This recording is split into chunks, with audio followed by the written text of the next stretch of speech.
everybody, it's Delisha, a therapist here at Ultra Horizon Counseling.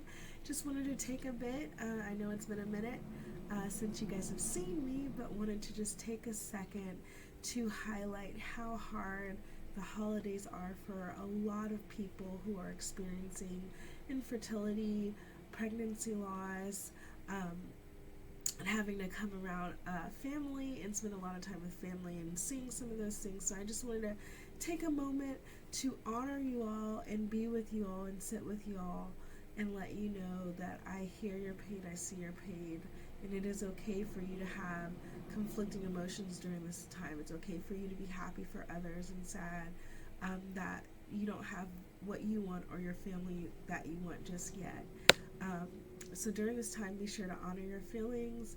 Um, Feelings can be opposing and they both can be true. I tell a lot of clients that, like, it's okay for you to be upset and happy. It's okay for you to be grieving and to be joyous. It's okay for you to be mad and sad and happy and all of the things, right?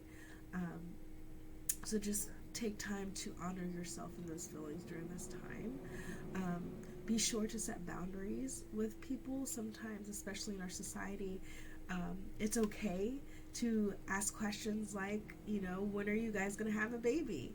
Um, you know, especially if you've been married or in a relationship for some time. A lot of times people um, ask those questions unintentionally causing harm. It's okay for you to set a boundary and say, that's something we want to keep private, or hey, that's none of your business, and hold that boundary for yourself.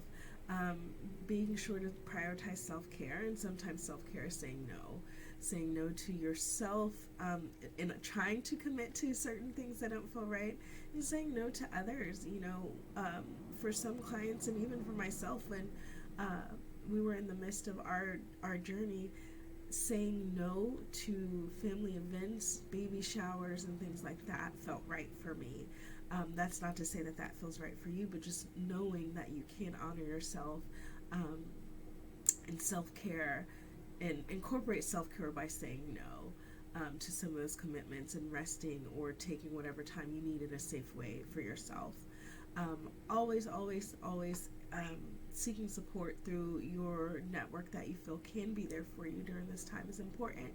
Family, friends, your partner, and being specific about how they can support you, right? Like, hey, today I just might need you to come over and watch a movie. I don't really want to talk about anything.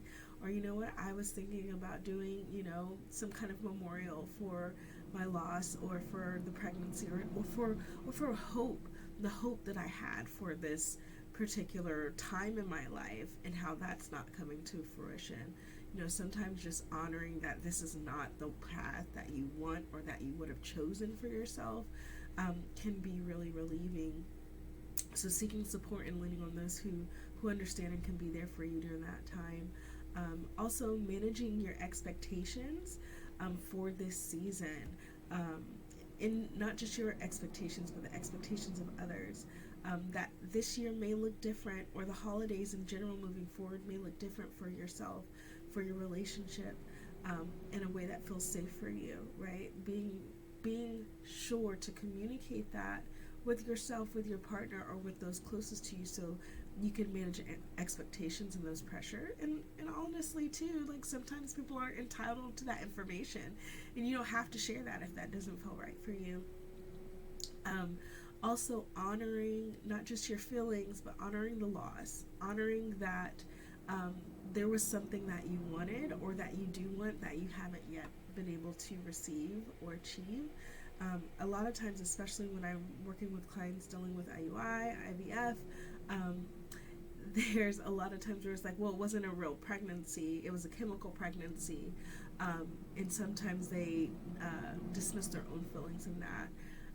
It's okay for you to honor that you were hopeful, right? That you wanted this, that you've been trying for this, and that there is some disappointment, some frustration that comes if there isn't a positive pregnancy test, or there was a chemical pregnancy that's no longer happening, or that my HCG levels are dropping, or that, you know, we were pregnant and we had to medically terminate due to uh, genetic or chromosomal abnormalities, or that the baby wasn't viable.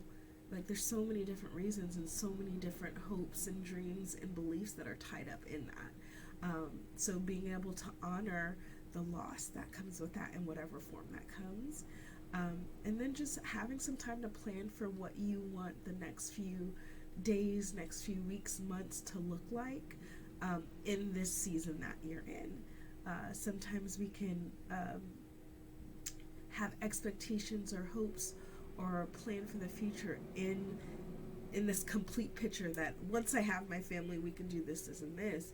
Well, sometimes we have to sit in that reality. Well, where we are now is I don't have what I want. So what does the future look like?